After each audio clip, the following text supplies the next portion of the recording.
There's a link in the description to a blog post with more free resources. This video demonstrates 3 different ways to manage static Google Meet schedules: sharing via Google Calendar, sharing via text link on a website, or making a Google Drawing calendar of sorts with static links that can then be embedded in websites. The examples used are one for Weebly and one for the new Google Sites. Let's get started.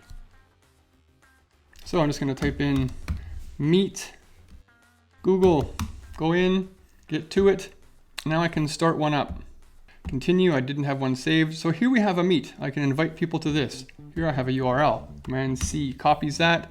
Okay, quite simply, this is an example with Weebly. You can do this anywhere. You just drag over some text, any place you like, type in what you want. Then you just highlight your text, add the link, and it'll take people to the same exact place every single week.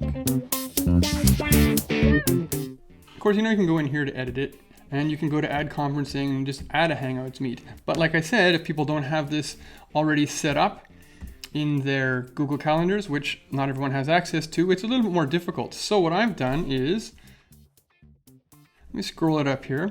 Command Control Shift 4 on the old Mac. I've got the times and the days here. So I've got that set up. If I now go to my drive, I can go to more Google Drawings. I'm just me, so I'm gonna throw a little bit of shape in here. Colorful background, and maybe even get rid of the line. Now, I've already taken that picture, so I can put my calendar right in here like so. Now here's the tricky part. I want this to be embedded somewhere. Okay, so now we're looking at this. Back to my drawing. Now over here I can get fancy. I can grab myself a shape. I can put it right over top of this. Then I can add a link to it right over here. Hit enter to apply that. Then I can go in here. I can say that it's transparent. And again, I can get rid of the line even if I want to. So now, people who go anywhere to use it can just click on the time and the day, and it'll start the meetup for them.